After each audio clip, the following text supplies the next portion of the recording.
Well, last night's move dismayed supporters of Tom Watson. A little earlier, I spoke to Stephen Kinnock, who's a member of Future Britain, a new grouping of centrist Labour politicians set up by the deputy leader. I began by asking him if Momentum are right to accuse Mr Watson of wrecking Labour. Tom Watson is democratically elected by our members. Those that preach about party democracy are showing some hypocrisy by trying in a smoke-filled room to depose somebody that's been democratically elected by our members. Well, they want the members to have more say, which is legitimate, isn't it? Well, there is a constitutional arrangements where a leader can be challenged or can stand for election. So if you're going to do these things, you've got to use the democratic process. But the Labour Party wins when it's a broad church, when there are a range of views that can be articulated. And Tom plays a vital role in articulating a tradition in our party, and there has to be room for us to show the British people that we are a broad church, that we can reach out, build a broad base of support, because that's the only way that the Labour Party wins elections, gets into government and changes the country for the better. What do you think it says about the Labour Party at the moment?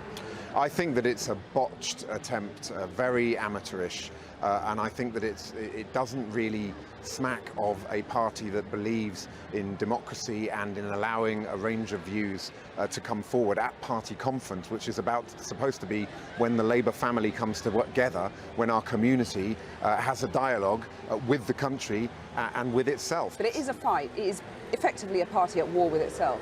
Well, I feel that over the last months and years, we have shown that we are far more united than the deeply divided, most incompetent Tory government in living memory. They are in the midst of a civil war. Why on earth we would want to? Arguably. Why would we turn our fire back on ourselves when the story is all about Tory divisions? It's absolutely crazy. It's nuts. So let's actually take this opportunity to say this kind of internecine warfare is the last thing the Labour Party needs. Let's expose the Tory incompetence and division.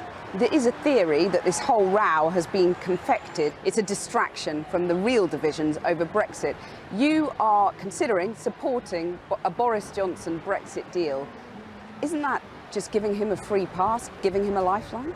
Well, my view is we need a deal-enabling bill that can come to Parliament and can then be amended by those who would like to see a second referendum. So either way, we need to see a bill. But we also need to recognise, I think, that a general election under the shadow of Brexit would be disastrous for the Labour Party. It will just be good for the polarisers and the opportunists, in other words, the Liberal Democrats and the Brexit Party. We're a whole nation party. We're about bringing people together, bringing the country back together. We need a general election to get rid of this awful Tory government. But that general election should be about bread and butter domestic policy issues, not a referendum in all but name. Is it legitimate for Jeremy Corbyn to refuse to take sides on Brexit, to keep his options open in the interest of uniting the country?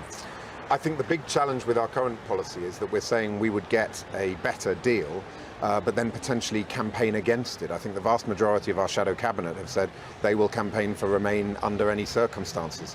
So I think there are some big holes and question marks in the current policy. I'm not sure it passes the doorstep test